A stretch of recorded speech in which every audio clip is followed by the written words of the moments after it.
Como le explicaba, es muy complicado hacer una descripción, no ya un análisis de la historia económica de la revolución, que por cierto no está escrita, es una de las deudas que existen. Estamos en estos momentos en un proyecto con el Instituto de Historia para empezar con ese mismo título, un proyecto que deje algún material escrito de los 60 años que ya tiene la revolución en la parte de la economía. Aparte de que la historia de la revolución no está hecha tampoco, si no hay un libro no aspiramos a eso, sino por lo menos la parte de la economía poder trabajarla, porque hay muchos problemas que ya prácticamente no tienen solución, se han perdido muchos protagonistas, muerto muchas personas, los documentos se han perdido lamentablemente también. Entonces hay que acelerar el análisis o va a ser muy difícil reconstruir la historia económica de la revolución. Entonces vamos a comenzar rápidamente. Yo el análisis lo hago siempre a través de 3 categorías: la estrategia, la política y el sistema de dirección. No tengo tiempo aquí de desarrollarlo en detalle, pero en general la estrategia se trata de a dónde queremos llegar, la política cómo podemos hacerlo y el sistema de dirección instrumenta la política económica. Eso es en general lo que se da en este proceso. En base a eso hay 3 etapas en el análisis que son las que vamos a desarrollar. Una primera, los primeros 30 años, después el periodo especial, hasta el cambio de política en el 2009, que es la etapa actual 2009-2018. Cuando se comenzó en 1959, y esto es algo que habrá que profundizar y explicar, nuestras condiciones para avanzar en la revolución en general y en particular en la economía eran muy complicadas. Parecía fácil, pero no es así. Primero, el modelo de desarrollo capitalista dependiente todavía hoy tiene raíces en nuestro país. Nuestro país se desarrolló como un enclave de la economía norteamericana, productor de azúcar prácticamente. Si usted analiza un central azucarero, se va a dar cuenta que es una unidad en sí mismo que no conecta con el resto de la economía. Conecta con el norte o con el exterior en general. Eso no se ha podido cambiar todavía. Igual pasa con el níquel, igual pasa con los productos básicos que tenemos para la exportación todavía en este momento. Las reformas estructurales o las deformaciones, estructurales venían dadas por esa especialización que tenía el país, ¿sí? Productor de materia prima para el consumo de la economía norteamericana básicamente, y en lo social se creó una estructura, pudiéramos decir en cierta forma parásita de esa estructura económica. Es decir, era una estructura que marcaba en ese sentido una sociedad que no tenía prácticamente un vínculo exacto con las formas de producción.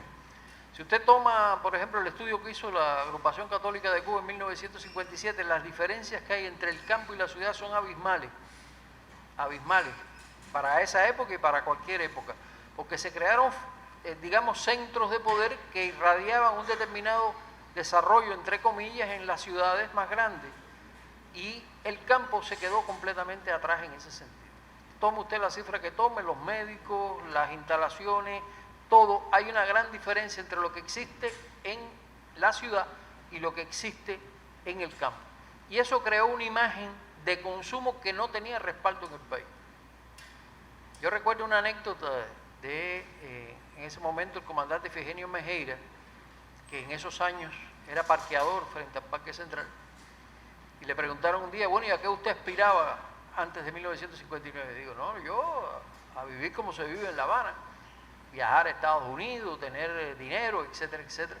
Y esa era una imagen que se transmitió, compañeros, se transmitió y se clavó bien profundo en la sociedad cubana. Todavía hoy nosotros tenemos aspiraciones de consumo que no se corresponden con la estructura económica del país.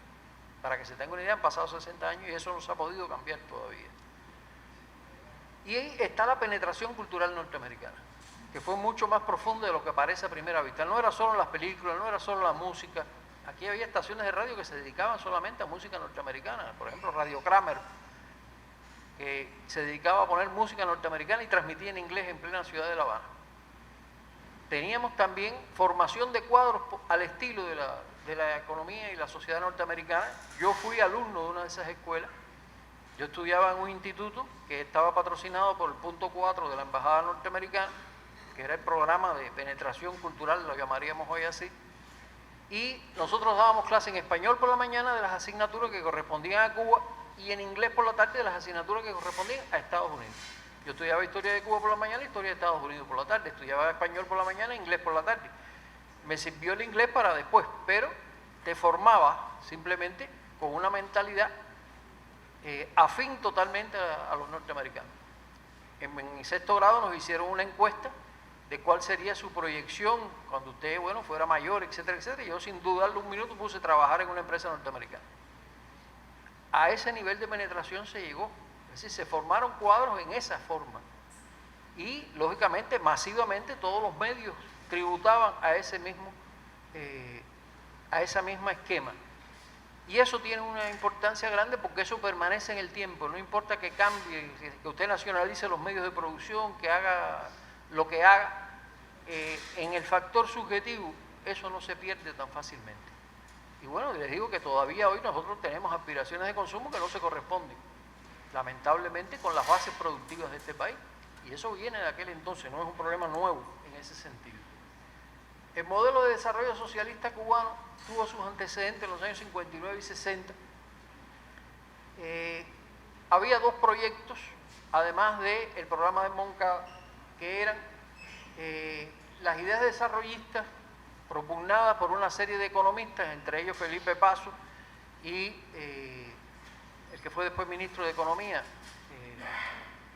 ahora no recuerdo el nombre exactamente, que traían ideas desarrollistas, modelo de desarrollo basado en la industrialización del país, etcétera, etcétera, que venía de la CEPAL. Y ellos habían trabajado en CEPAL. Además, vienen a trabajar a Cuba especialistas de CEPAL traídos por el Che en pleno año 1959-60. Estaban las tesis del Partido Socialista Popular que se publican en el año 59, que tenía un esquema muy parecido, digamos, al esquema clásico de los países socialistas. Y estaba el programa de Moncada, que deriva de la defensa, de la autodefensa de Fidel, donde Fidel había planteado un programa mínimo que era atender los problemas esenciales, la tierra, una reforma agraria, la industrialización, el desempleo, la vivienda, la educación y la salud. Aquí se aprecia inicialmente una idea muy importante y es la unión de aspectos económicos y sociales en el desarrollo, cosa que no era común en aquellos años, pues se pensaba en el desarrollo solamente en términos de crecimiento económico. Ya en el programa de Moncada están presentes las dos ideas.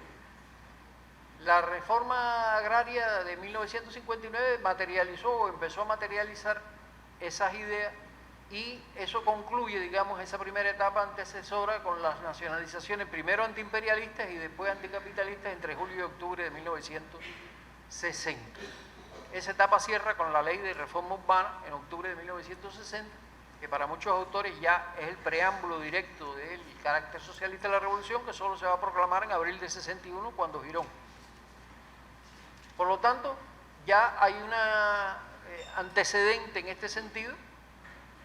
No tenemos tiempo ahora de decir todo lo que llevó, las discusiones que hubo, todos los debates que hubo internamente en el movimiento revolucionario y en la burguesía, pero es muy interesante esa etapa.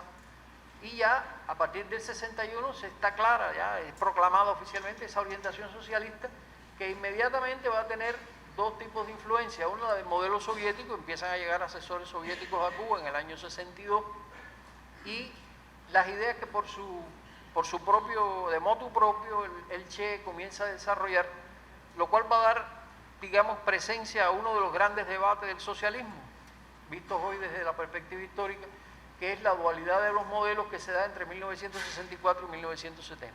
El modelo del Che y lo que se ha llamado históricamente el modelo de el cálculo económico, que lo defendía Carlos Rafael Rodríguez y los compañeros del Partido Socialista Popular. Es decir, ya hay una etapa aquí muy rica. Yo no creo que haya habido ningún debate socialista tan amplio como este, porque participaron coincidentemente con las reformas de los países socialistas europeos, participaron economistas de mucha valía, Charles Bettelheim, Angel Mandel, estuvo el Paul Suisse de Estados Unidos, en fin.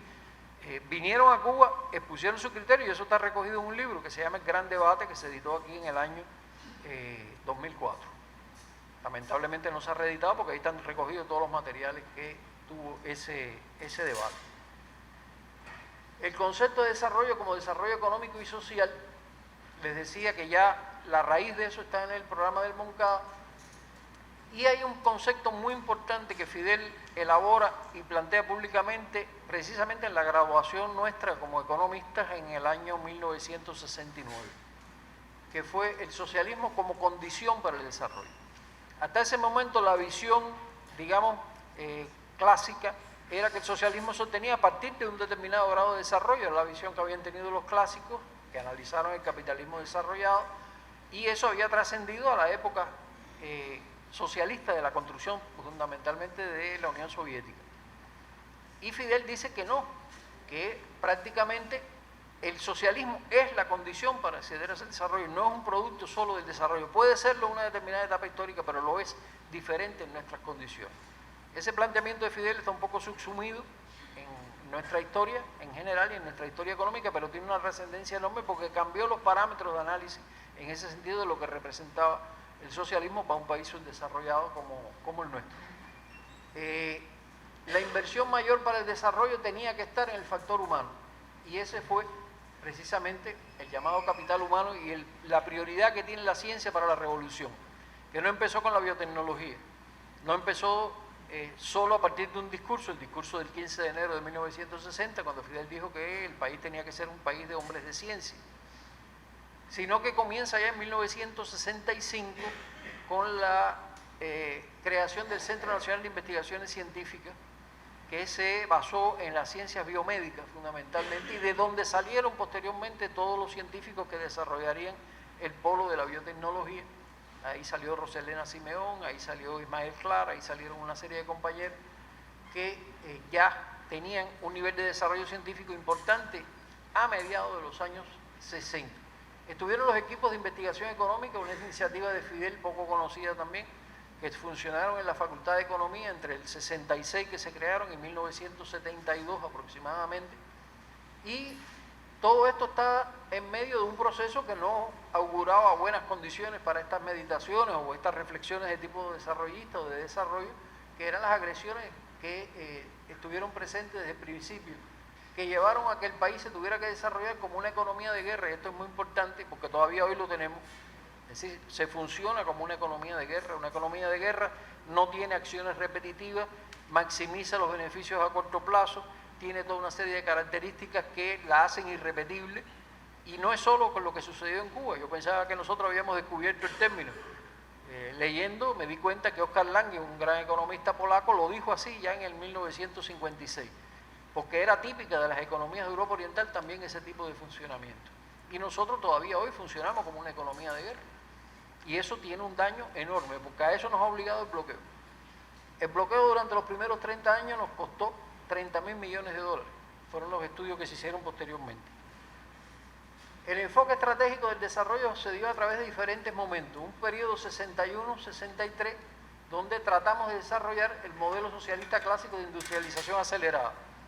Eso no dio resultado porque creó un desbalance comercial enorme, dependíamos de las importaciones, y se trajeron, el Che la calificaba de una industrialización desordenada, la fábrica de bujías de Desagua La Grande, la fábrica de lápices Mitico Batabanó, la fábrica de picos y palas. Es decir, se trajo cuantas fábricas nos vendieron prácticamente, pero cuando empezaron a funcionar simplemente dependían de lo que viniera de afuera.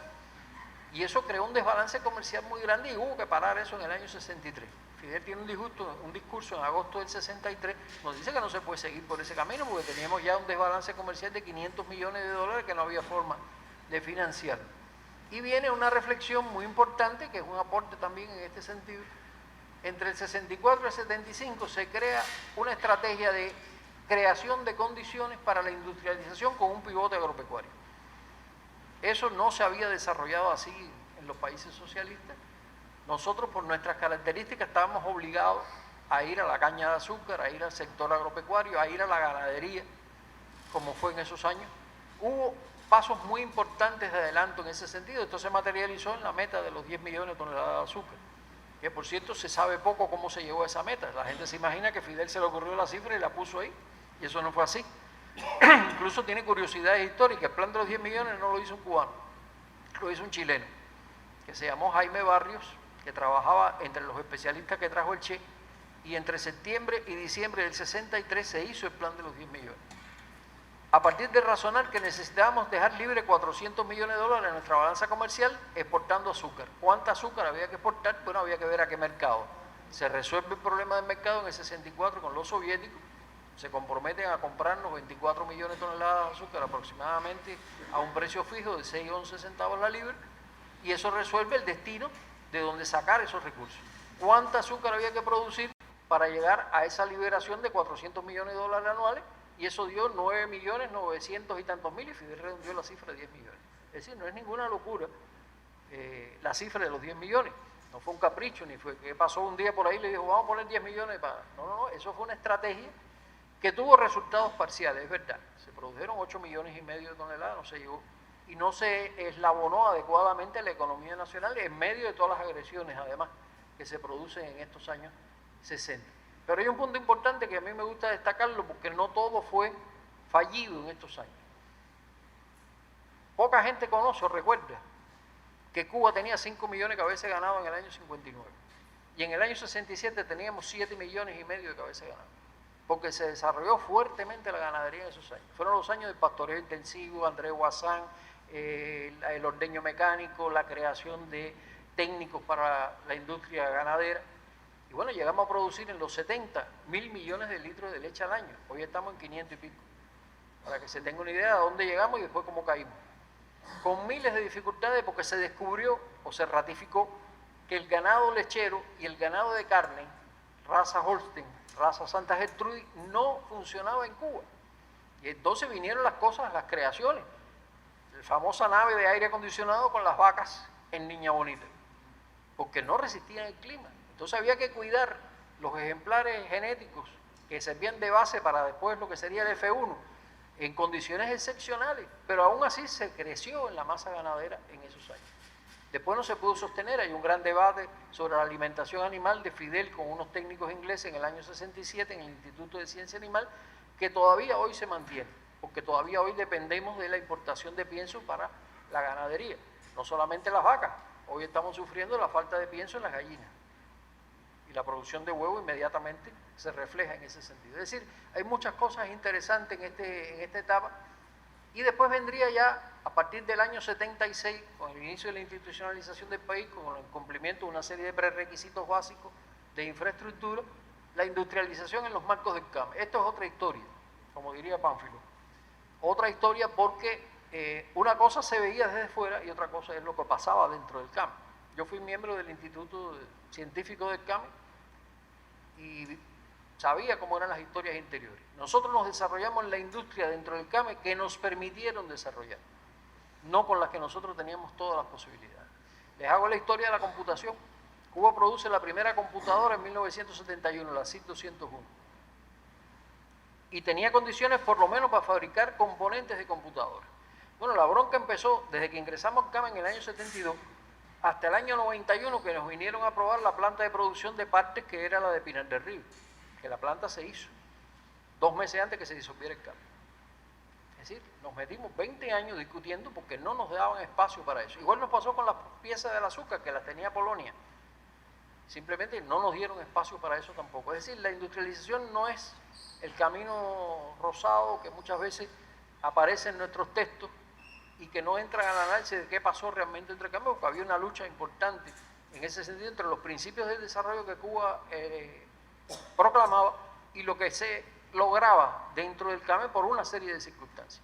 Por eso es que nuestra industria simplemente permaneció siendo azucarera, permaneció siendo después del níquel, y todavía esa estructura exportadora es la que tenemos hoy día. En esta etapa se hace un análisis crítico del idealismo de los años 60, cuando volamos un pedazo en la lucha contra el burocratismo, la contabilidad, el presupuesto. Aquí se quedó sin presupuesto el país desde el año 67 prácticamente, hasta el 75, que se viene a reconstruir nuevamente. Y esa situación lógicamente creó toda una serie de deficiencias en la economía que todavía estamos pagando hoy. En términos de política económica, la regulación es un poco diferente. La política económica en primera etapa fue de creación de condiciones para un desarrollo no capitalista, todavía no socialista. La experimentación y polémica sobre el desarrollo socialista, los dos sistemas, cálculo económico por un lado, el sistema de financiamiento presupuestario, el Che por el otro, el desconocimiento y renuncia al cálculo económico y a las relaciones monetarias mercantiles, los errores de idealismo que los reconoce Fidel en el informe del primer congreso del partido entre 67 y 70, un proceso de rectificación, yo diría el primer proceso, que tiene implícito un acercamiento gradual de nuevo al cálculo económico. Ya cuando ingresamos al CAME estamos obligados prácticamente a eso.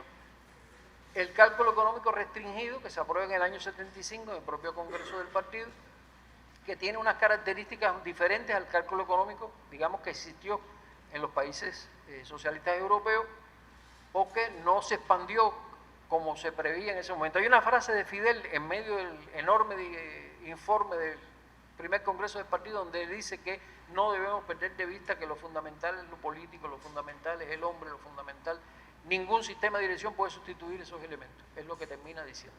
Y fue preclaro porque después vendría una etapa precisamente de rectificación de los errores que se cometen al implementar esa estrategia que arranca con las críticas de Fidel en el 84, en el 85 ya eso gana cuerpo, y en el 86 se da una peculiaridad histórica también, es que tenemos dos congresos del partido, uno primero en febrero y otro después en diciembre, hubo dos convocatorias, a dar tiempo a que se hiciera o se terminara un análisis de la rectificación de errores que se habían cometido en esa etapa, y arranca otra etapa diferente en ese momento, que trata de buscar un modelo económico más equilibrado. Uno de los experimentos de esa etapa fueron los contingentes, que tiene estímulo moral por un lado y tiene estímulos materiales por otro. Y Fidel lo explica en el discurso de clausura del segundo Congreso del Partido en 1986, en diciembre del 86. Es decir, hay un proceso aquí de búsqueda que eso va a ser interrumpido, lógicamente, por el periodo especial. La estructura económica empezó a cambiar rápidamente. Nosotros teníamos el sector primario, que es agricultura y minería, básicamente, que era un 22% del producto en el año 58, baja al 11%. El sector secundario, que es la industria y las construcciones, del 29 baja al 25, pero se mantiene con una fuerte beligerancia, y se dispara el sector terciario del 49 al 64%. Y aquí vendría una tendencia que se va a acelerar después con el turismo, de inclinación ya desmedida, en este caso al sector terciario, que vamos a ver todavía en el presente.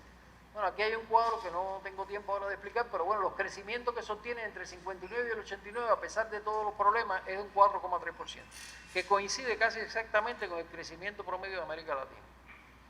Es decir, no es nada despreciable lo que se logra en esos años, en medio de todas estas condiciones, bloqueos, agresiones, etcétera, etcétera, más los errores lógicos que se cometen en esta etapa. Y la tasa de acumulación llega a un 13%, aunque hubo años de un 26%. Si nosotros tuvimos altas tasas de acumulación, aunque no rebasaron, como ustedes ven aquí, 7, 18, 13, esa cifra, y tenía que ser más del 20%, que es la meta actual todavía. La productividad del trabajo crece, pero muy levemente, 3, 4. La industria, 4, 5. Y vean ustedes, digamos, la postergación de la agricultura que permanece.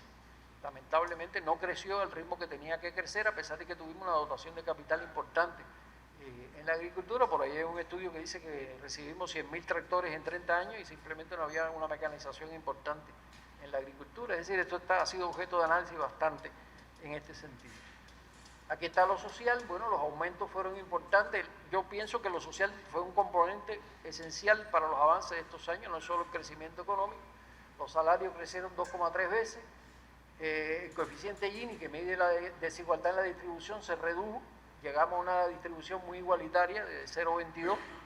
El coeficiente Gini mide cuánto se desvía una distribución ideal de ese promedio, y eso dio un 0,22, que es muy bueno, es una distribución muy igualitaria. Hoy tenemos una distribución de 0,40, 0,45, es decir, una distribución muy desigual en estos momentos, acelerada por el periodo especial, pero también después por otra serie de medidas que se han tomado que nos han obligado a eso. Se redujo notablemente la tasa de desempleo, la cobertura de la seguridad social, que era el 53% cuando triunfó la revolución, es decir, solamente había seguros de pensión para el 53% de los trabajadores, después llegó ya a cubrir el 100%.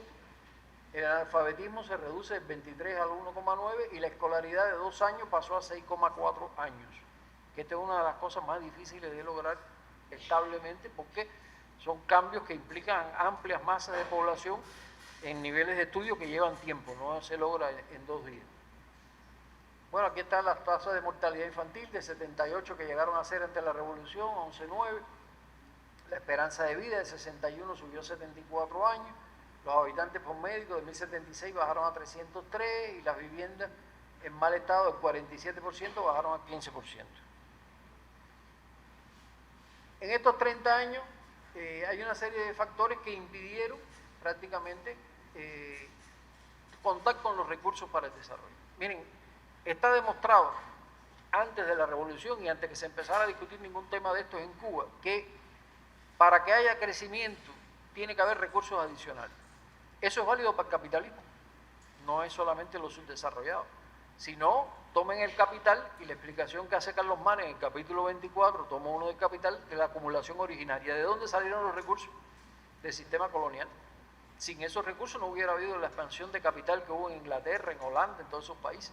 Es decir, se requieren recursos muy adicionales o adicionales en gran medida que no se logran internamente. Y eso es válido también para salir de su desarrollo.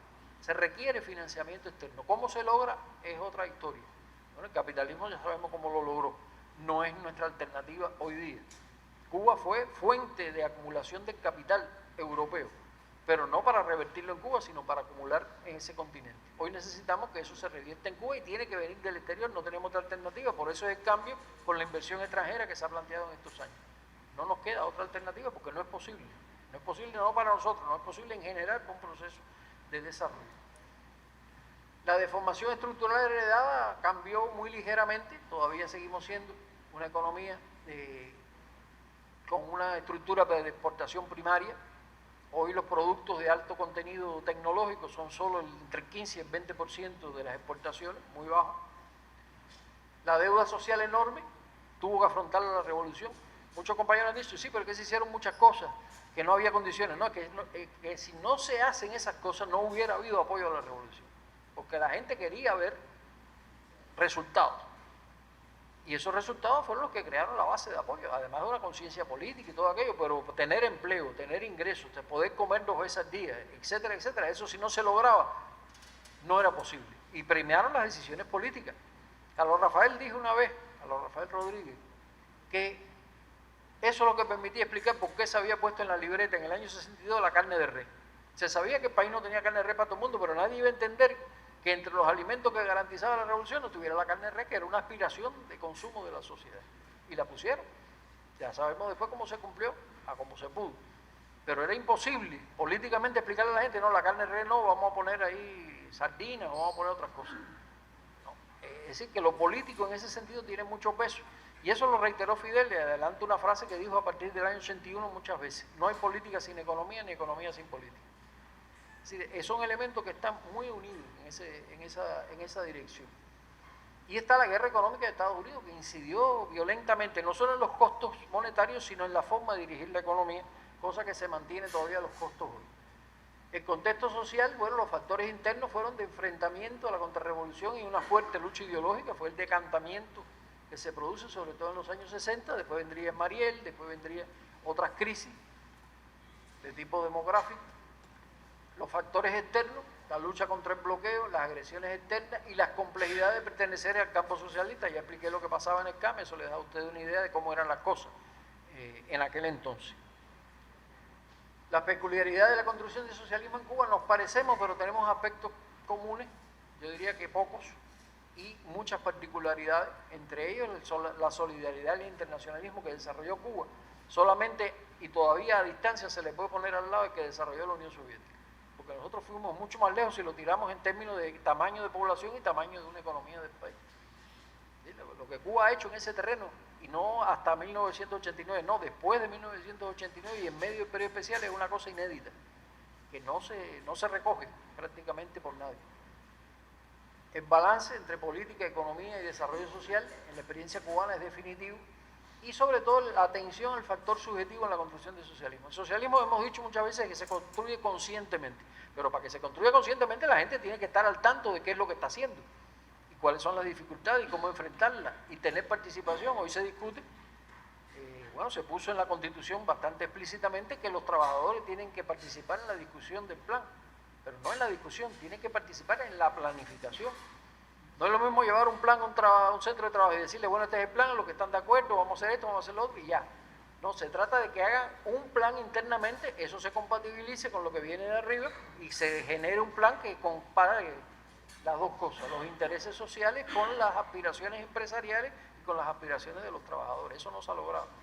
Es decir, nuestra participación, y Pedro lo sabe bien, es en ese sentido muy limitada todavía, pero tiene que cambiar, porque esa es clave en el factor subjetivo.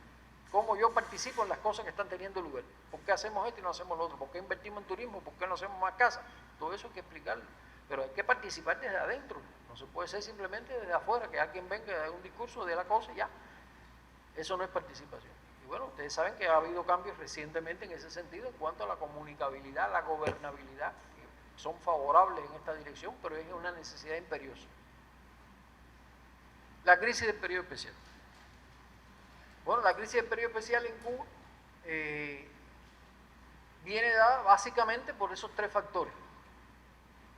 La desaparición abrupta y sin compensaciones del campo socialista. Ocurrió una cosa que nunca había ocurrido, y es que desaparece un país y todo lo que tenía de compromisos internacionales, sus contratos, etcétera, etcétera, vuelan en pedazos. Eso nos pasó a nosotros con el CAM y nos pasó con la Unión Soviética. Simplemente nadie se ocupó de eso. Yo he estado revisando las actas últimas del CAME, por ejemplo, y se estableció que sí, que iba a haber un proceso gradual. Mentira. Ocurrieron las cosas más increíbles. El edificio del CAME se adueñó el alcalde de Moscú, lo cogió y fundó un hotel ahí y se acabó. Robo a mano armada. ¿Qué vamos a esperar entonces que sucediera con el CAME? Todavía hoy hay litigio por los bancos del CAME y los depósitos que Cuba y los demás países tenían ahí. Todavía se está trabajando en eso. El Banco Internacional de Inversiones y el Banco Internacional, no me acuerdo del otro, que trabajaba con las cuentas corrientes. Porque simplemente eso voló en pedazos. Y el que pasó por allí se aprovechó, se echó en el bolsillo lo que fuera y se acabó la historia. Eso fue así. El bloqueo se intensifica. Hay tres momentos de intensificación del bloqueo después del año 90. Ley Torricelli, año 92, que colocó el bloqueo en las condiciones peores que tenía en los años 60 nuevamente. Ley Helburton, año 96, dirigido contra la inversión extranjera en Cuba, que marca un antes y un después porque pasó a la facultad de implementar el bloqueo del presidente al Congreso norteamericano, lo cual crea una situación mucho más complicada para liberar el bloqueo. Y uno que se conoce menos, que es la Comisión para la Ayuda, la Comisión para la Asistencia a una Cuba Libre del 2004, que cierra prácticamente todos los mecanismos de persecución financiera contra Cuba. Es decir, que se ha intensificado tremendamente el bloqueo. Cojan la cifra nada más. ¿Cuánto nos costaba el bloqueo por año hasta el año 89? 1.000 millones anuales. ¿Cuánto nos cuesta en estos momentos? El último informe, 4.321 millones entre el 2017 y 2018. Se ha multiplicado por 4 el impacto del bloqueo. Y eso no cae en saco roto, evidentemente. Está el tema de las deficiencias propiamente del desarrollo de la economía cubana. Veníamos de un proceso de rectificación que simplemente no se pudo seguir.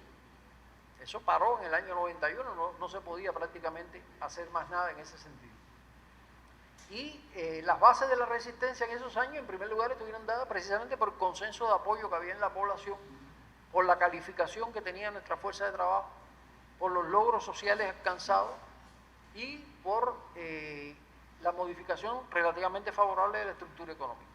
Es decir, había dado empleo, había dado toda una serie de posibilidades y eso fue un parapeto en el periodo especial sin duda alguna. Si no, no hubiera podido estructurarse la resistencia como se hizo en ese periodo.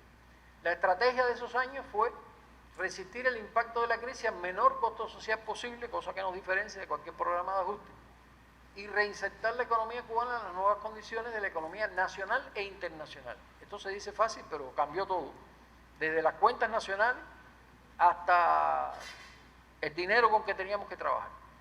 Fue un cambio radical y súbito, además. Y todo eso contando con el consenso político indispensable. Es decir, había que explicarle a la gente, estuvieron los parlamentos obreros, que Pedro se acordará también, en el año 91. Es decir, tuvo todo un proceso en ese sentido. El Parlamento fue en el año 94. En 91 fue la discusión del llamamiento al cuarto Congreso del Partido, que fue muy amplio. Incluso hubo una cosa singular. Se lanzó en marzo el llamamiento,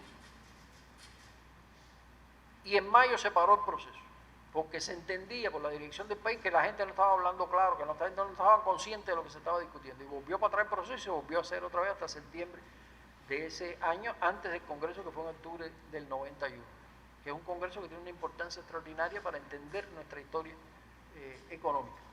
La política del periodo especial, la política económica, tiene estas etapas: 90-91, 92-94, que es el peor momento, 94-2004, que es el inicio de la recuperación, y 2004-2009, que es la segunda fase de la recuperación. Un detalle histórico importante es que la proclamación del periodo especial ocurre antes de que desaparezca el campo socialista. Se produce el 29 de agosto de 1990 y la URSS desaparece en diciembre del 91. ¿Por qué ese momento?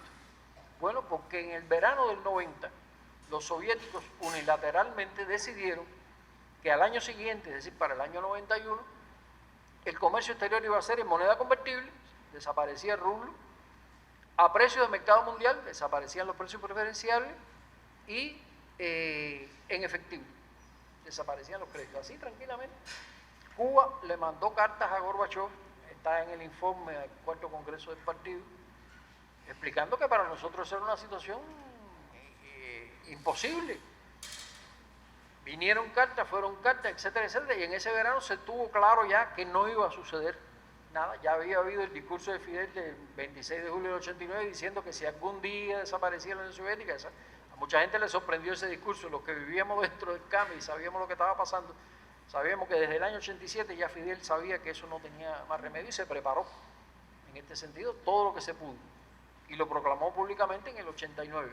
Pero en el 90 ya se ve en el verano que simplemente las cosas están fuera de control completamente, y ahí ya se proclama el periodo especial en un comunicado que sale en el periódico Gramma, hablando por primera vez del periodo especial en tiempo de paz como inicio, y empezarían ya a adoptarse un conjunto de medidas, pero todavía en ese momento la consigna era ganar tiempo, ¿sí? Tratar de sacar lo más posible que se pudiera para prepararse de lo que era, parecía por ese momento inevitable. Parecía que iba a durar un poco más la Unión Soviética, pero vino el golpe de Estado de agosto del 91 que desencadenó ya un proceso favorable a la desintegración del país, y de agosto del 91 a diciembre del 91 no pasaron ni 6 meses que desapareció la Unión Soviética y se rompieron todos los compromisos.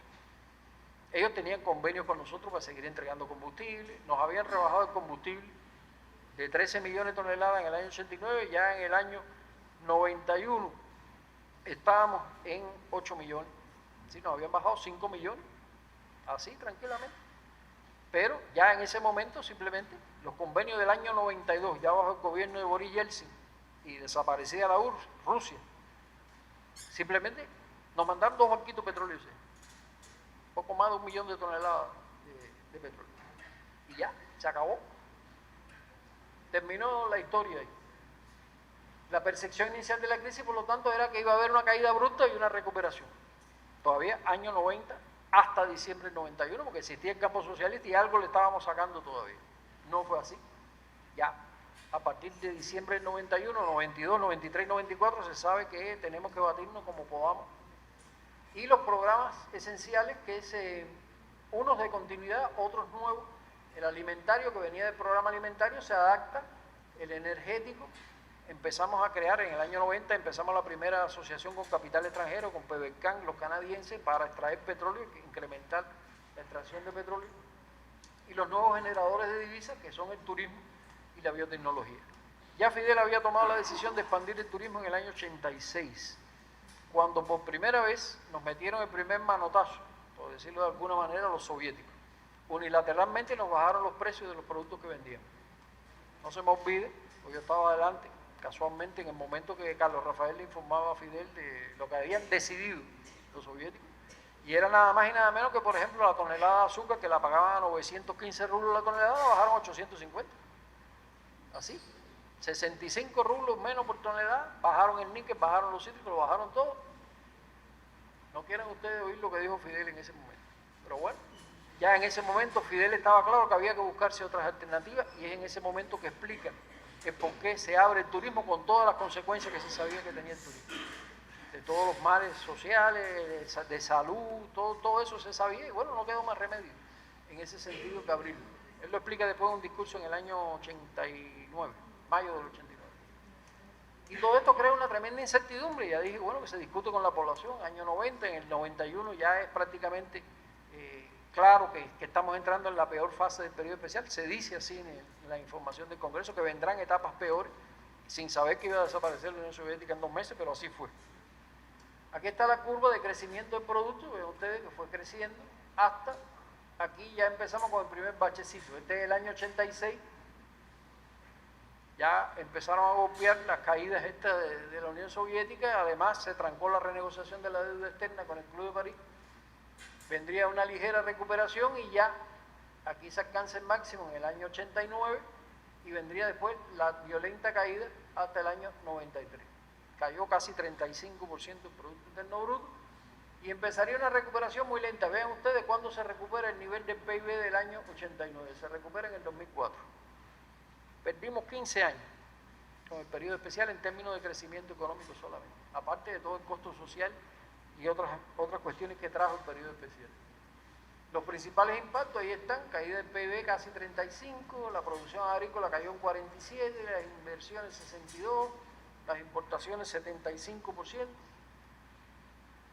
la productividad 33%, el consumo de los hogares 35%, la alimentación, esto es lo más dramático que tiene el periodo especial en mi opinión, y es que pasamos a un régimen de subalimentación de la población.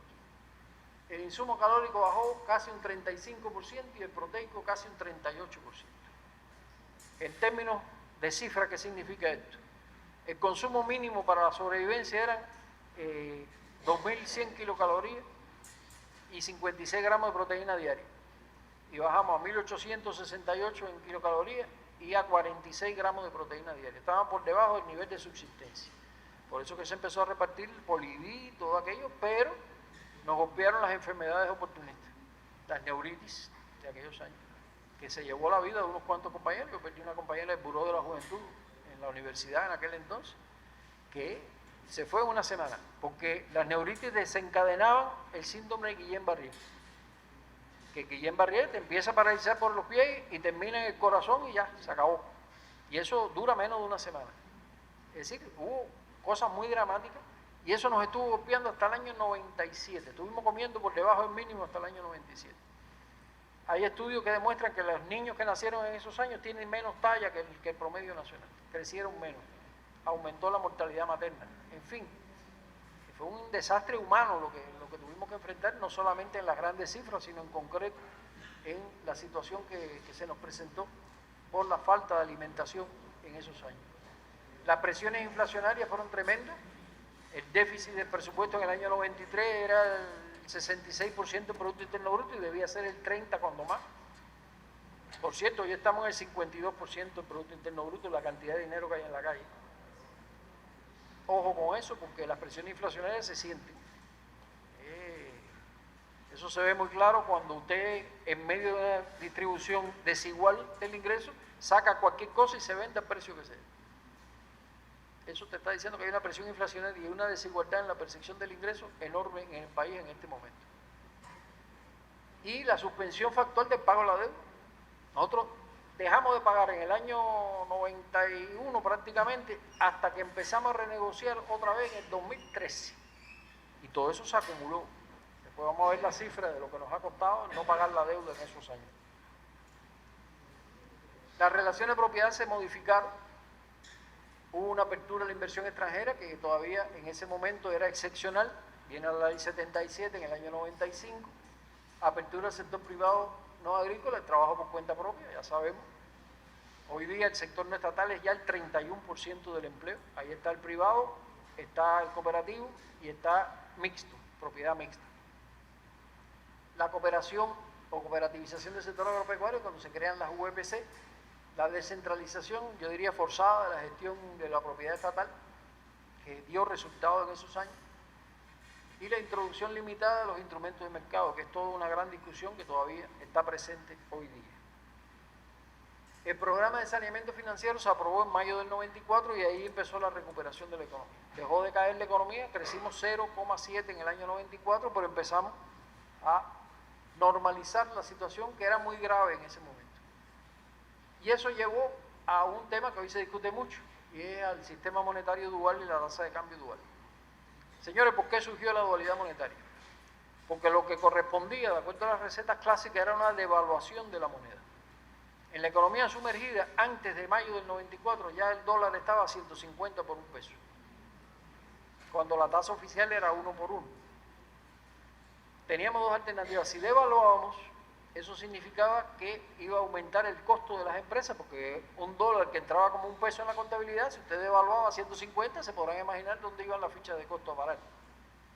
Y eso hacía que volara en pedazos la estructura económica del país, porque ya sin hacer eso, el 69% de las empresas perdían en el año 93, por todos los fenómenos que se estaban dando.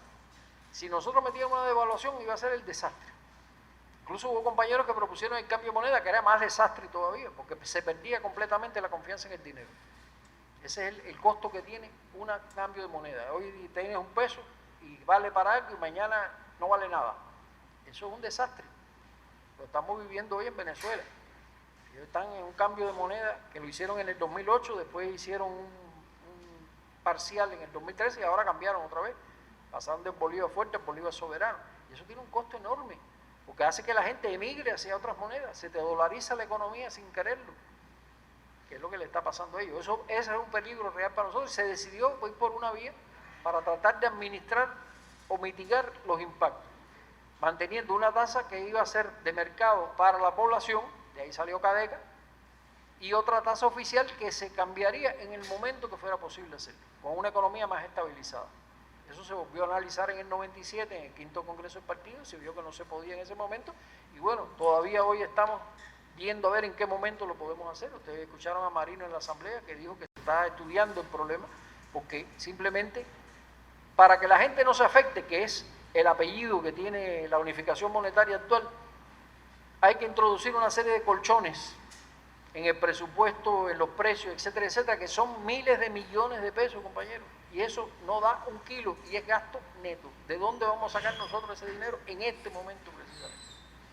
Por eso que se demora. Dijimos que en el 2013 íbamos a meter mano a la unificación monetaria y no se ha podido hacer. No es porque no haya voluntad, no es porque alguien se equivocó, no, se han hecho cuentas de todos colores. Pero simplemente, para que la gente no se afecte, tienes que poner, si tú quitas que la gente no se afecte, entre paréntesis, como hicieron los vietnamitas, cada cual se las arregla como puede. Y ustedes saben lo que eso significa, en medio de nuestras condiciones.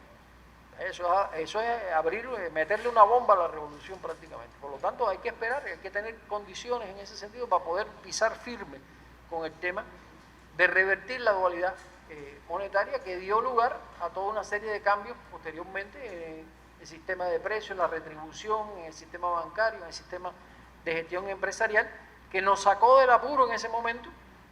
Fíjense ustedes que el dólar estaba a 150 en febrero del 94 por un peso, es decir, 150 pesos por un dólar. Y cuando se crea Cadeca, en octubre del 95, había bajado a 35. Es decir, se volvió a ganar confianza otra vez en la moneda nacional y eso permitió empezar a que la gente reconociera el dinero, porque ya en el año 93 estábamos en el trueque. Recuerden, carne de puerco por arroz, cigarro por leche en polvo, nadie quería un billete. Y eso es lo más peligroso que puede pasar en una economía, porque eso desarticula completamente las relaciones de producción, la gente no va a trabajar, se dedica al trapicheo, etcétera, etcétera, etcétera.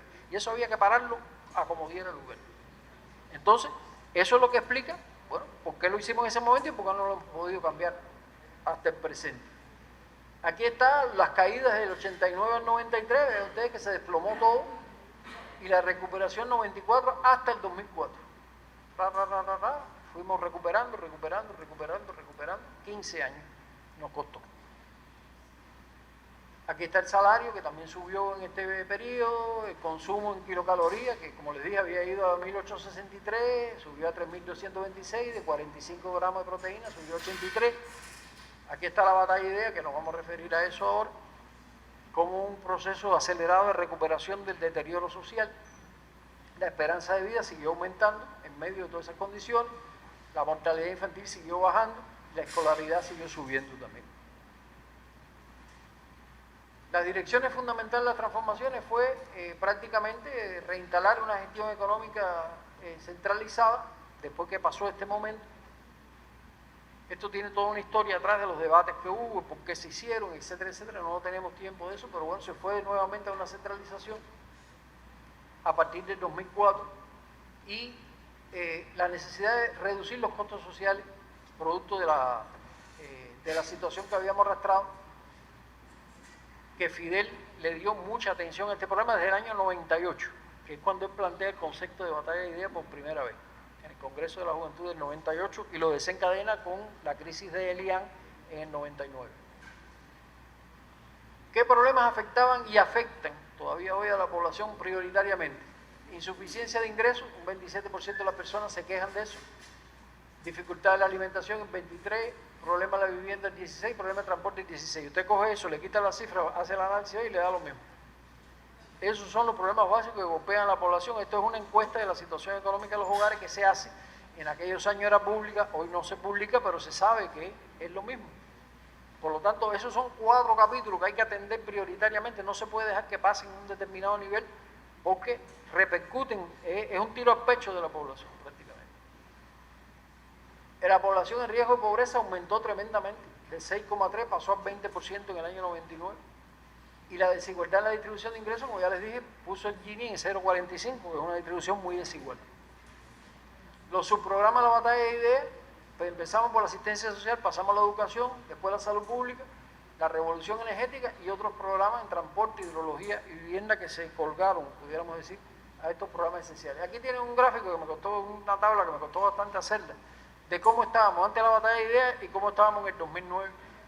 Y vean ustedes que aumentaron los ingresos de la población 2,5 veces, el desempleo bajó 4 puntos, el transporte subió un 90%, todavía insuficiente. Ahora, profesores de preuniversitarios, había nada más que 9.600 en el año 99 y se llevó 2,5 veces para arriba, 23.900. Nos quedamos sin profesores de pre.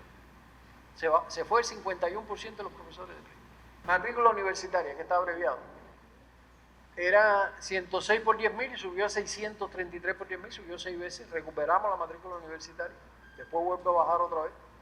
La asistencia social, este es un síntoma de la gente que estaba muy golpeada, sube 12,4 veces la asistencia social.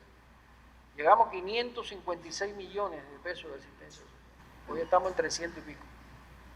Otra situación a prestar atención. Habitantes por médico bajó también, hoy estamos en 150, menos de 150 realmente. La tasa de mortalidad infantil siguió bajando, las kilocalorías aumentaron un 24% y las proteínas aumentaron un 29%.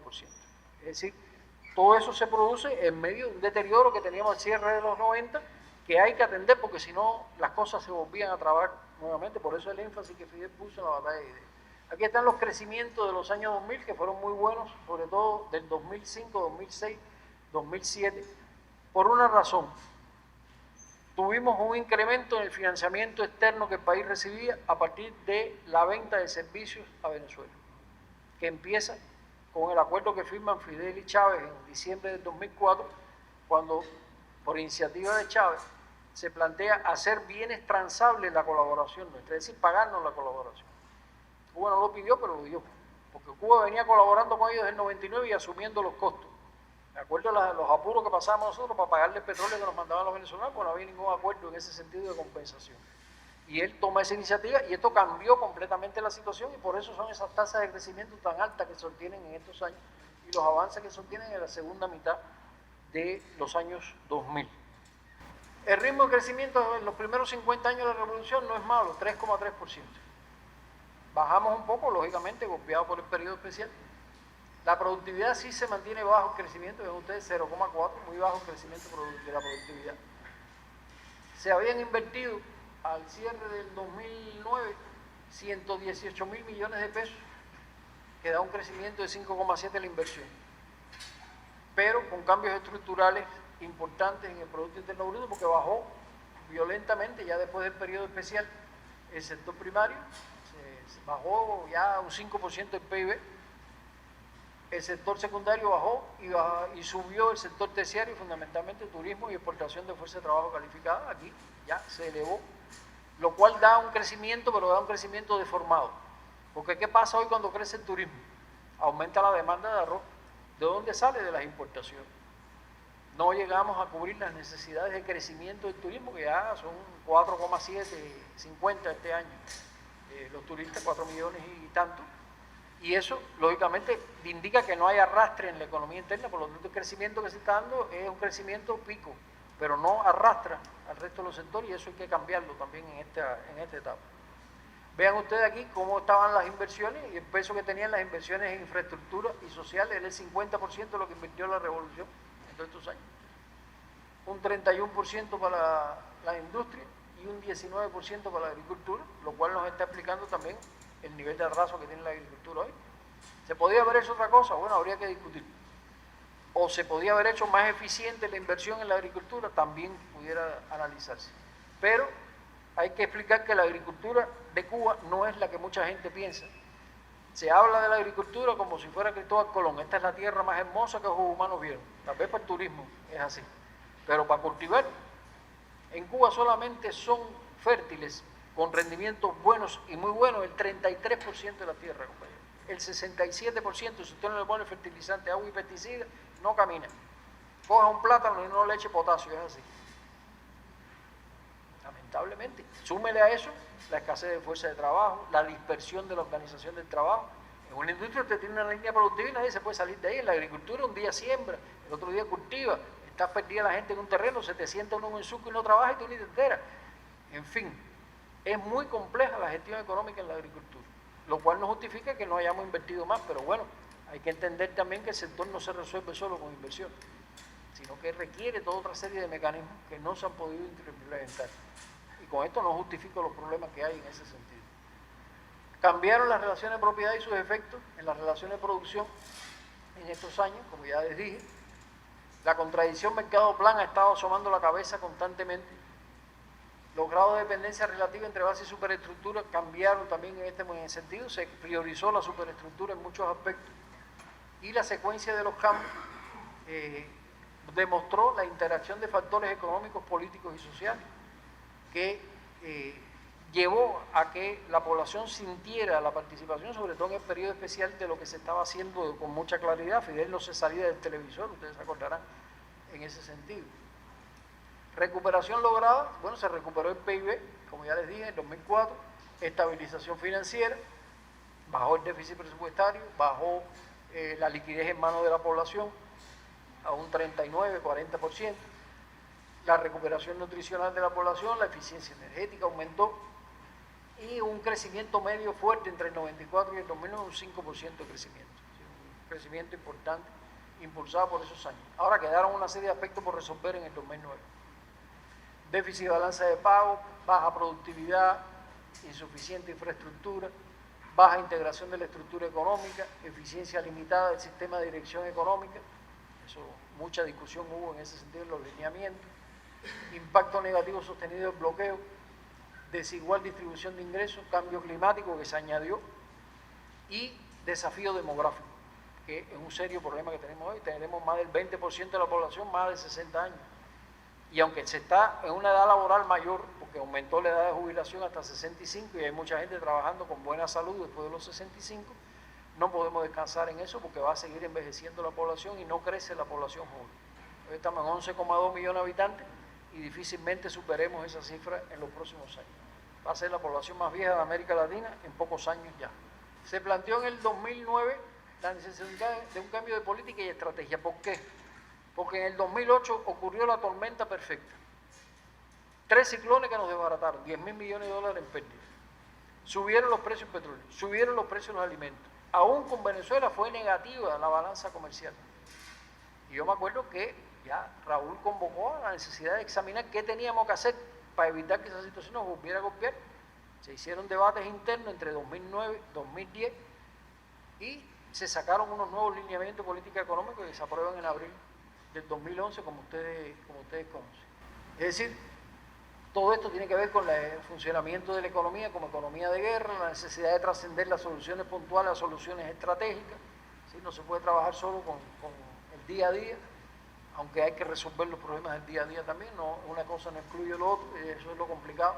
Y además está el discurso de Fidel de noviembre del 2005 sobre el peso de los factores internos que había que tener en frente. Porque recuerden que ahí Fidel dijo, el imperialismo no nos va a destruir, pero nosotros con nuestros errores sí podemos destruir la revolución. Eso es un campanazo que sonó, que todavía está vibrando en ese sentido. La coyuntura económica 2008-2009 llevó a la reformulación, la actualización, financiamiento externo es el punto de estrangulamiento, la secuencia elemental de los cambios, ¿cuál es? Esto es muy importante para entender en qué proceso estamos. Primero hay que renegociar y pagar la deuda, no podemos aspirar a que nos den dinero y que venga la inversión si no pagamos lo que debemos, y nos hemos dedicado a eso fuertemente en estos años. Segundo, eso es lo que llevará a la apertura de la inversión extranjera ante la insuficiente capacidad de ahorro interno, lo que les hablaba del financiamiento. Tercero, la tasa de inversión tiene que aumentar y reducir el desempleo como elementos de incremento de la productividad. La productividad se ha incrementado en estos años reduciendo el subempleo, pero usted no puede votar a todo el mundo, tiene que haber gente trabajando, ¿no? Bien, hay que invertir, eso es lo que hace aumentar la productividad. Y si usted no aumenta la inversión, no aumenta la productividad al ritmo que usted requiere. Ha aumentado en estos años 2,3%, mejor que en otros años anteriores. Pero tiene un techo, porque usted no puede liquidar a todo el empleo. Por lo tanto, la reducción de empleo ya toca su máximo en este sentido. Y eso es lo que permitirá elevar el nivel de vida sistemáticamente, lo cual no quiere decir que tenga que esperar todo el mundo que venga un aumento general de salario y toda esa historia. Yo tengo mi tesis sobre ese tema. La estrategia de desarrollo implícita es la creación de condiciones, ya pasamos de la etapa de sobrevivencia, estamos en la creación de condiciones para un desarrollo sostenible en el socialismo. Esto yo lo dije ya desde el 2009, porque es un proceso largo.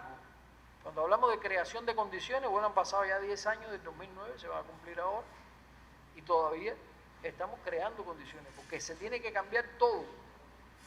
Todo prácticamente tiene que cambiarse. Se han hecho un montón de leyes, se han hecho una serie de cambios, pero no ha cambiado la mentalidad todavía.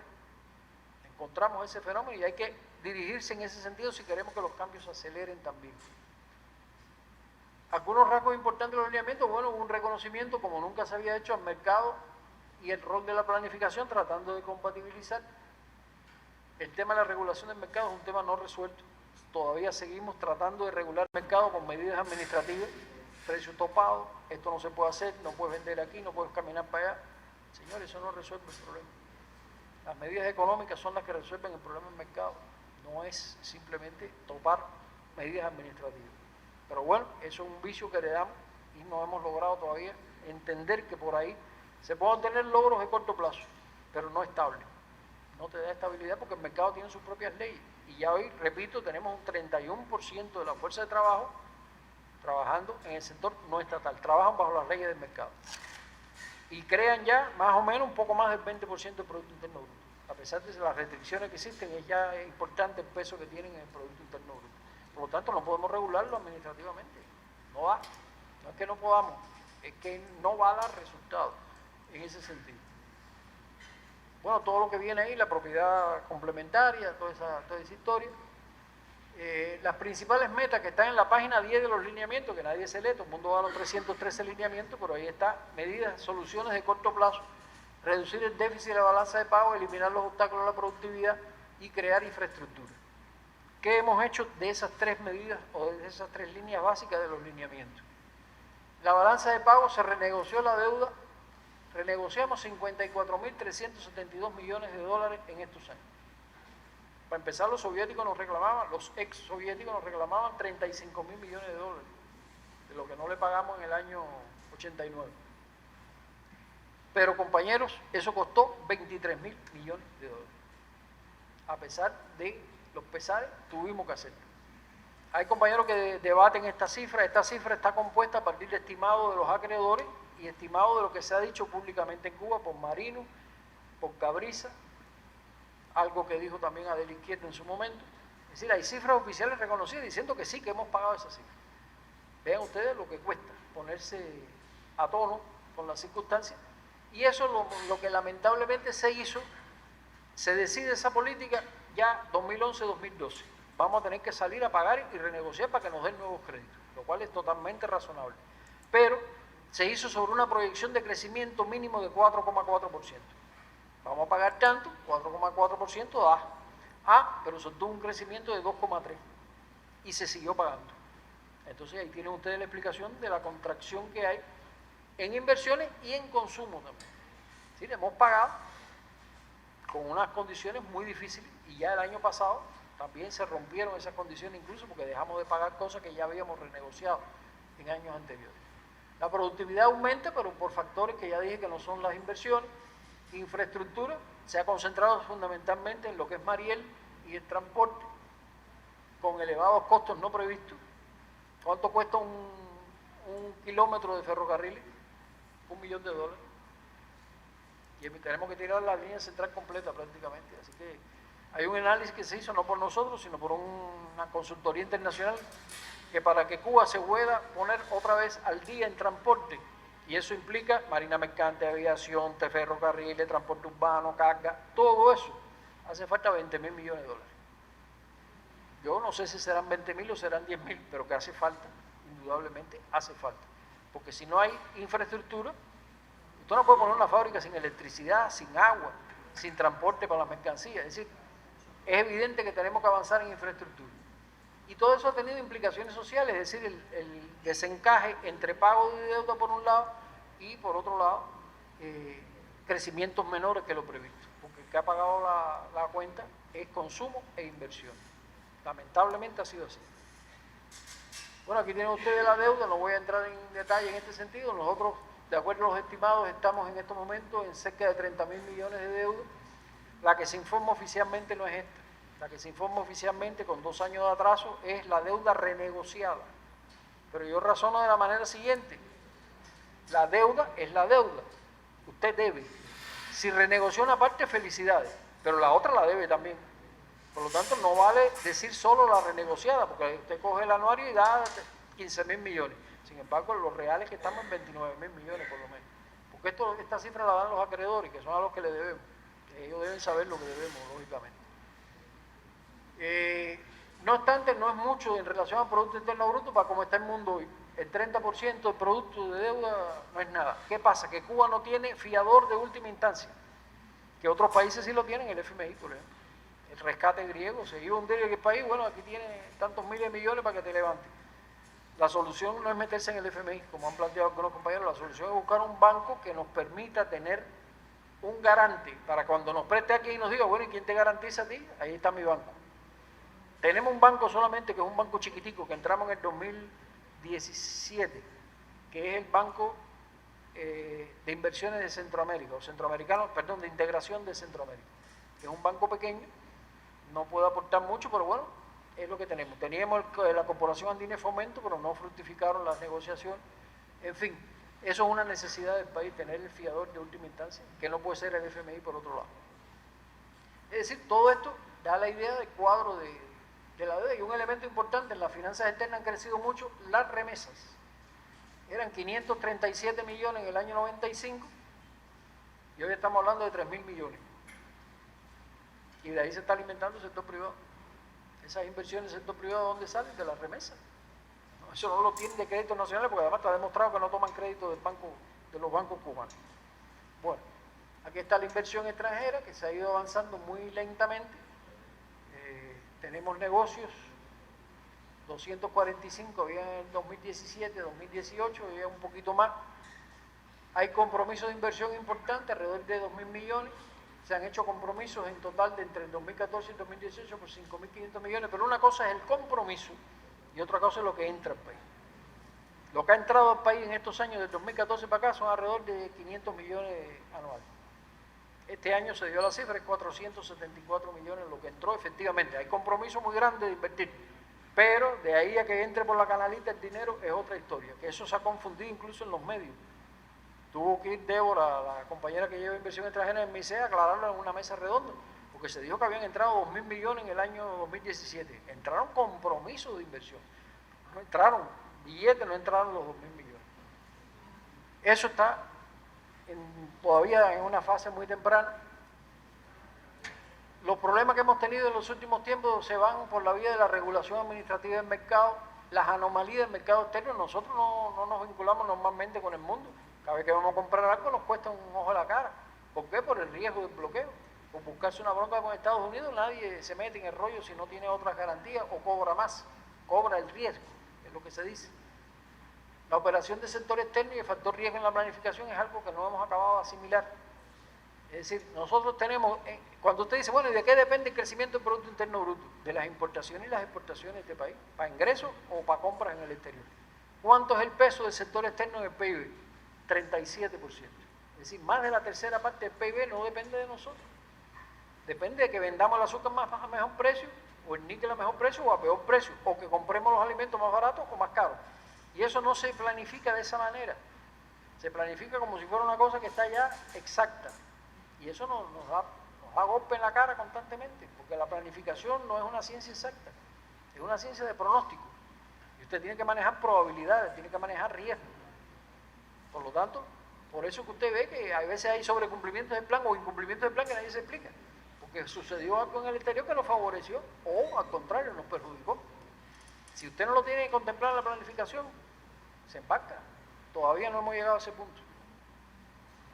Bueno, aquí están las tasas de crecimiento, ven ustedes de la alta tasa que tuvimos en el 2006, cómo ha ido cayendo, después se recupera aquí, hay un disparo en el 2015. El 2015 es un año muy bueno para aprender. Porque, ¿por qué crecimos 4,4 en el 2015? Porque crecieron las importaciones violentamente. Si no hubieran crecido las importaciones, no crecemos. Porque para que crezca 1% el PIB, tiene que crecer más del 2%, entre 2 y 3% las importaciones. Si usted no importa, los crecimientos se le van al piso. Que nos pasó así en el 2014, vean que en el 2014 se creció un 1%, porque trancamos las importaciones. Esto no me lo imagino yo, lo dijo Marino en la Asamblea Nacional en diciembre del 2014, que había que ampliar la posibilidad de importar. Claro, no es solo el deseo de importar, hay que tener dinero o crédito para importar. Pero si usted no importa, no crece. Lamentablemente, eso es una regla matemática. Bueno, aquí tienen lo mismo. Tuvimos una alta tasa en el 2015 y una baja tasa en el 2016. En el 2016 no fue un fenómeno general, fue un fenómeno particular. ¿Cómo se llama ese fenómeno? Venezuela. Venezuela nos redujo las entregas de combustible un 40% en el 2016. Tuvimos que mandarnos a correr a comprar combustible en Argelia y en Rusia. ¿Por qué? El país gasta 8,4 millones de toneladas de combustible al año. Combustible equivalente, petróleo equivalente. Teníamos 13 millones en el año 89, hemos logrado bajar hasta 8,4, porque se han desarrollado los servicios que gastan mucho menos combustible que el sector productivo, lo cual no es bueno, pero bueno, 8,4. Y prácticamente más del 60-70% lo proveía Venezuela. Si eso se cae, lógicamente usted tiene que salir a buscar o se para el país. Y eso fue lo que nos pasó en el 2016, por eso el crecimiento del 2016 es 0,5, prácticamente que no crecimos. Y no se ha normalizado la situación con Venezuela. Ustedes, bueno, conocen cuál es, o se imaginarán cuál es la situación de Venezuela, porque han bajado la producción petrolera, están en 1.100.000 barriles diarios cuando eran 3 millones en el año 2013. Y la caída del petróleo, más la caída de los precios, a partir del 2014, ha golpeado mucho ese país y nosotros hemos, lógicamente, tenido que hacer maniobras en esa dirección. Aquí está lo que pasó entre 2009 y 2016, crecimos de un plan de 4,4 a 2,3, esto es lo que explica el impacto que tiene el pago de la deuda. Vean ustedes el atraso de la agricultura, 0,9, no llegaba al 1%, no hemos podido rebasar ese punto. Bueno, aquí está una tabla que no le puedo desarrollar mucho, aquí están los resultados del 2018, 1,2. La agricultura el año pasado decreció casi un 5%, esto tiene alternativas de alta y baja, alta y baja. Ya había decrecido en el 2017, volvió a decrecer en el 2018. La industria decreció en el 2017, creció bastante bien en el 2018. El azúcar, desastre este año. Aquí la cifra es 39%, hay otras que están dando el 43% de descenso de la zafra del año 2018-2017 al año 2018. Este año el plan es 1.700.000. Vamos a ver si se logra. Las construcciones crecieron un 9% en el 2017, pero decrecieron en el 2018. Eso es algo que hay que profundizar a ver qué fue lo que pasó. Porque se aumentaron las inversiones, ¿por qué decrecieron las construcciones en términos de valor agregado? Las inversiones han estado creciendo fuertemente, estamos de 8.000 y tantos millones, este año cerramos con 9.126 y el año próximo es 11.300 millones de inversión. Un fuerte impulso a la inversión. Vamos a ver cómo se logra.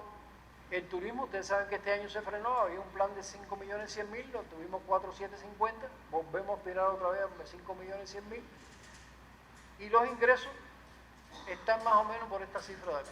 A mí me dan menos los ingresos que el año pasado, en alrededor de 500 millones, que son los estimados de caída de los visitantes este año.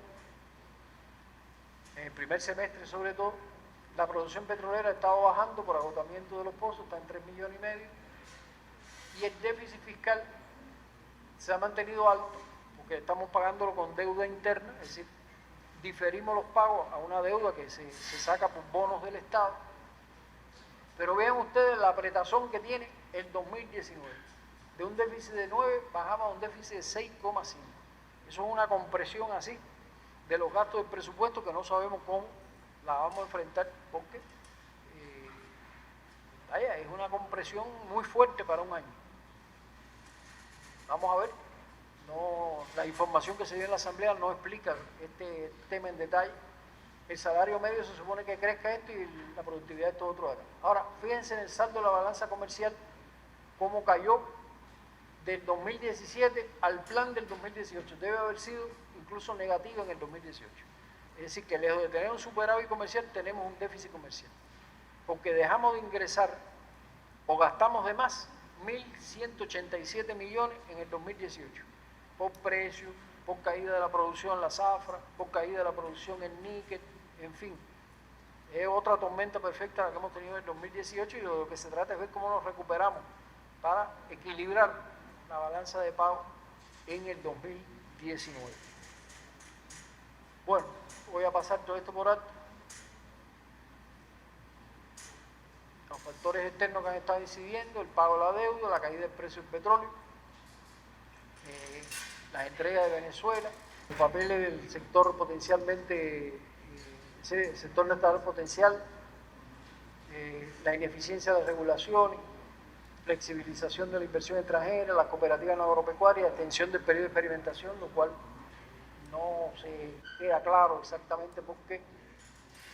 La expansión del turismo, esto es importante, el turismo se ha venido expandiendo, pero con un nivel de eficiencia por debajo de sus posibilidades.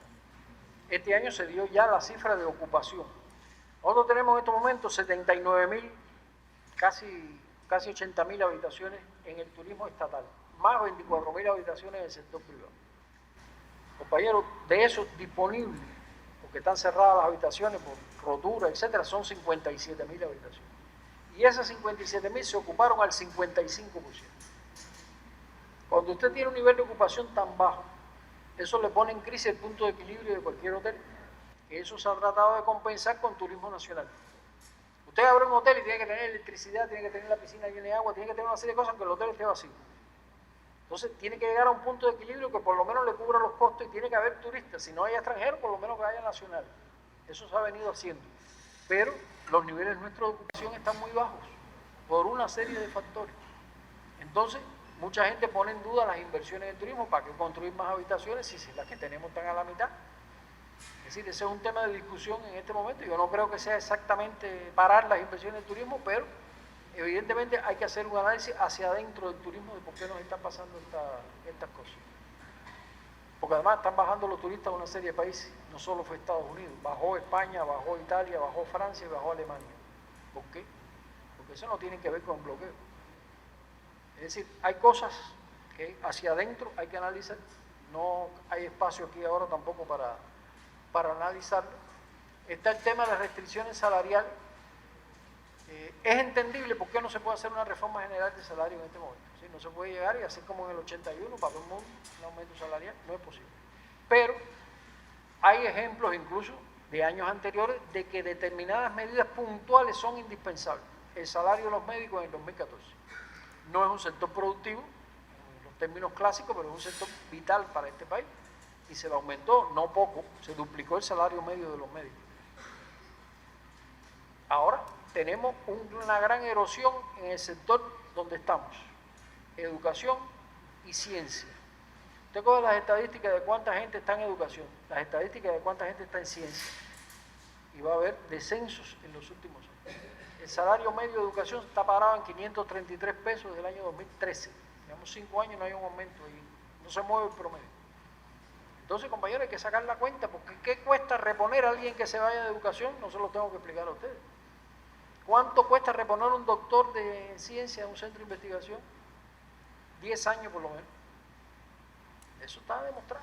Entonces, es preferible perder a esa persona por no aumentar el salario ahí, cuando se puede compensar de la misma forma que se compensó el de los médicos, con bonos de deuda a mediano y largo plazo. Es una decisión que nadie puede entender. No sé por qué no se acciona en ese sentido. La velocidad de la reforma no ha ido a los ritmos que se esperaban. Bueno, son toda una serie de elementos. Finalizo con lo siguiente. Si quieren tener una valoración de qué nos ha pasado y cómo nos han estado las cosas en los últimos años, léanse el discurso de Raúl, 19 de abril del 2018. ¿Qué dijo Raúl? A pesar de lo ejecutado, que no es poco ni mucho menos, pensábamos que a estas alturas, cuando aprobamos o tomamos las primeras decisiones en el 6º Congreso del Partido y en las reuniones posteriores de este tipo, habríamos avanzado más, que tuviéramos, si no resuelto todos los problemas, bien organizado todo, bien planificado y en proceso de ejecución con diferentes grados de desarrollo. Primera parte. Segunda parte. Nunca nos hicimos ilusiones de que sería un camino corto y fácil. A ello se sumó el ánimo de avanzar más rápido que la capacidad de hacer las cosas bien, lo que dejó espacio a la improvisación e ingenuidades, a causa de una insuficiente integralidad, incompleta valoración de los costos y beneficios y visión restringida sobre los riesgos asociados a la aplicación de varias medidas que, además, no tuvieron la conducción, control y seguimiento requerido, lo cual determinó demoras y pasividad en la corrección oportuna y en las desviaciones presentadas. Yo creo que no hay que añadir mucho o nada prácticamente a esto que planteó Raúl, y bueno, se está en un proceso en este momento de atención a una serie de problemas. En mi opinión, hay una serie de problemas que tienen que ver con la movilización de recursos externos, que es urgente. Cuando nosotros dejamos de pagar algo, nos multan. Eso se le llama intereses moratorios. Los intereses moratorios de este país son el 9,23%.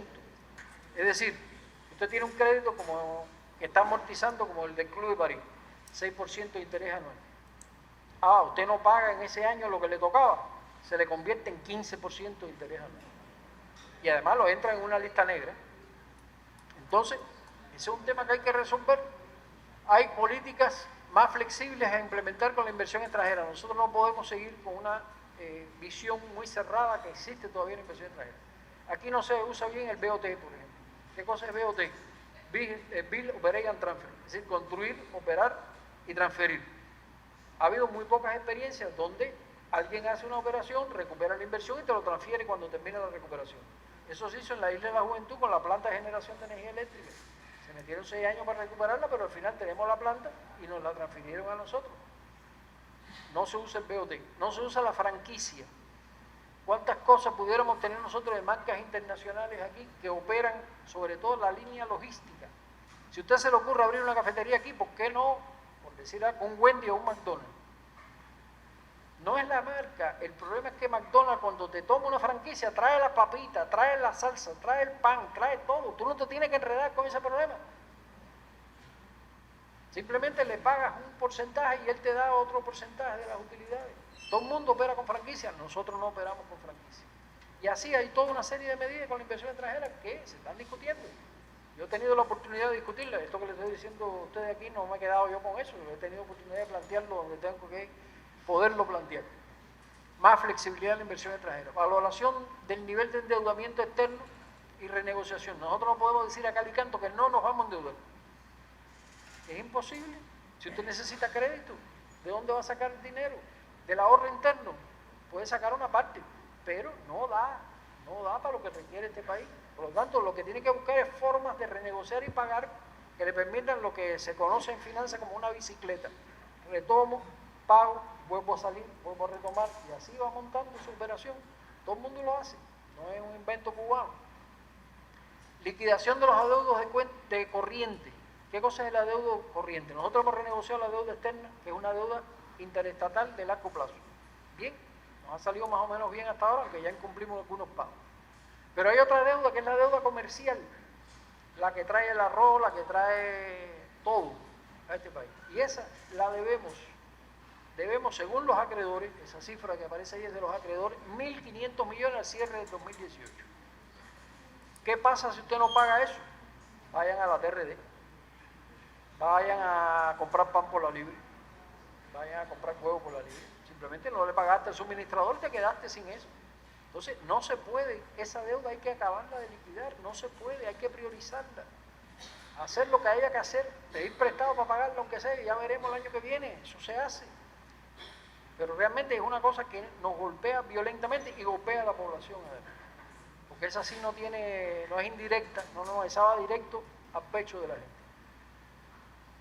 Y distintas formas de asociación con el sector privado. ¿Es posible? Sí es posible. Está en los lineamientos del 2016, que se nos ha olvidado que aprobamos los lineamientos también en el 2016. Ahí está la creación de pequeñas empresas, está la creación de asociaciones con el privado, está la creación del mercado financiero nacional.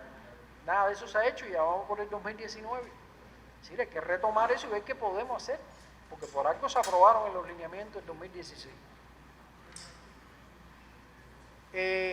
La elevación de los ingresos del trabajador, ya hablé, por suerte este año se aumentaron ligeramente, pero se aumentaron las pensiones a 242 de 200, que era el mínimo, y la asistencia social se subió en 70 pesos mensual.